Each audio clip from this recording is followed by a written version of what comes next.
Hello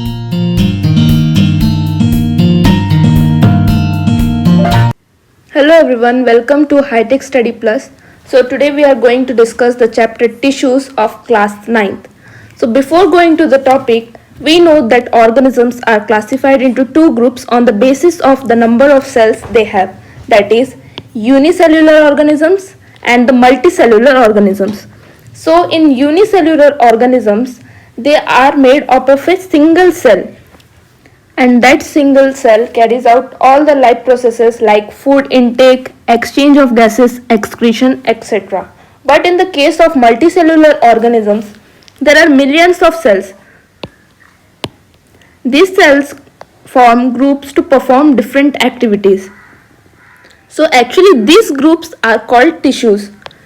So what are tissues? Tissues are a group of cells that are similar in structure. This is the point to note, that they are similar in structure and work together to achieve a particular function, forms a tissue. Okay, now we know that both plants and animals are multicellular organisms. So we will study what are the differences between the plants and animal tissue, because their needs are different. We know that plants are stationary objects and animals move around in search of their food and shelters, everything. We know plants are stationary while animals move around in search of food and shelter. Okay, and now the plants need supportive tissue to be upright because they stand in a particular position, okay, and they consume less energy. And while in case of the animals, they move here and there in search of food and shelter, so they consume more energy as compared to the plants. Now we will study about the differences in their growth patterns. In certain parts, growth is limited in the case of plants, while in animals, the tissues divide throughout their life and there is no uniform growth pattern. Based on the dividing capacities, the plant tissues are classified into meristematic and the permanent tissues. And plants usually have non-uniform growth pattern, while in animals they have uniform growth patterns. So now going to the plant tissues, I have told you earlier that they are divided into two categories, that is the meristematic tissues and the permanent tissues. First we will study about the meristematic tissues. Growth only occurs in certain specific regions. So the growth only occurs in specific regions because the meristematic tissue is located only at certain points. Okay, so we will know where they are located actually. They are located in the apical region, that is in the top region. They are located in the intercalary region and the lateral region. So in the diagram shown, I have shown you that where the apical meristem is located, where the intercalary and where the lateral meristem is located. So the apical meristem first. It is present on the growing tips, that is in the stems and the roots, and it increases the length of the plant. Then going to the intercalary meristems, it's located near the nodes. Now going to the lateral meristem, it increases the girth and it is also known as the cambium. The lateral meristem is also known as the cambium. It consists of the phloem, xylem or the cork and grows from it. Okay. These meristematic cells are very active. They have dense cytoplasm, thin cell walls, prominent nuclei and lack vacuoles. Now heading towards the permanent tissue. Permanent tissues take up a specific role and lose the ability to divide. They lose the ability to divide. So these are also actually the meristematic tissues which grow further and lose their ability to divide further. Okay. The process of formation of the tissues into a permanent shape, size and function is called differentiation. The permanent tissues are divided into two parts. They are simple permanent tissues and the complex permanent tissues. So starting with the simple permanent tissues, they are present few layers beneath the epidermis. Epidermis is the first layer and they are present beneath the epidermis.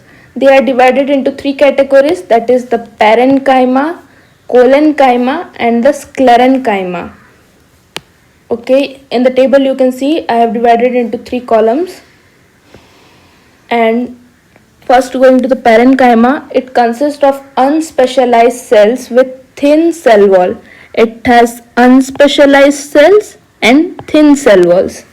They are living in nature. The cells that the tissue consists are living.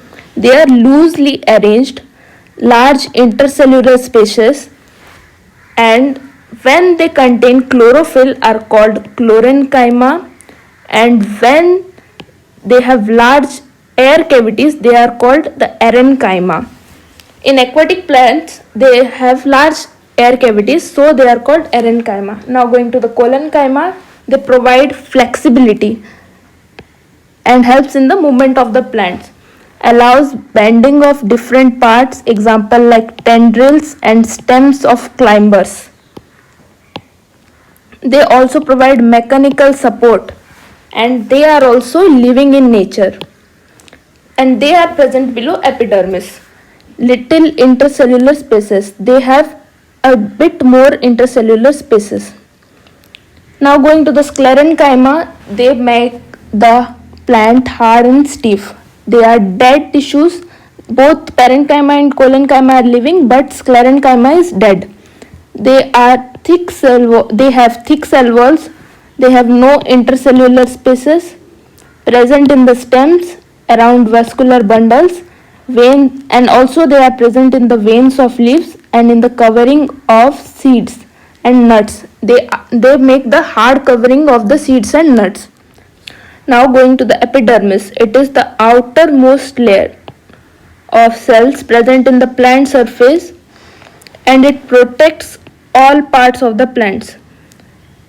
It is present on the aerial layer and often secretes a waxy coating and a water resistant layer. It protects against the loss of water, forms a continuous layer, that is, there are no gaps between them. Stomata, the small pores in the epidermis of the leaf are called stomata. It helps in the exchange of gases with the atmosphere and also helps in the process of transpiration. It is also enclosed by 2 kidney shaped cells. You can see in the diagram it is kidney shaped cells. Okay, then epidermal cells in the roots help in water absorption, bear long hair like parts which increases the surface area. So it will have more surface area, then it will absorb more water. Epidermis has a thick waxy coating called cutin. In desert plants it is present because there is more loss of water in desert plants. Now going to the complex permanent tissues, it is made of more than one type of cells. So there are 2 types of complex permanent tissues, that is xylem and phloem. First going to the xylem, it consists of tracheids, vessels, xylem parenchyma and xylem fibers.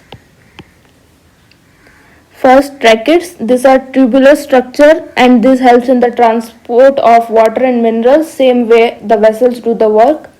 Parenchyma, the xylem parenchyma stores the food, and while the xylem fibers, they support the system.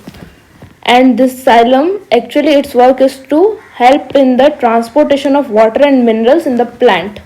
Then going towards phloem, it consists of sieve cells, sieve tubes, companion cells, phloem fibers and phloem parenchyma, and this helps in the transportation of food from leaves to other parts. Except the phloem fibers, other phloem cells are living. The phloem fibers alone is dead, and other the sieve cells, sieve tubes, companion cells and phloem parenchyma, these all are living. Thank you everyone. Stay tuned for more such videos. Don't forget to like, share and subscribe. Feel free to share your doubts in the comment section below. If you want us to make a video on any topic of class 9th and 10th, then do share the same in the comment section. Thank you. Bye.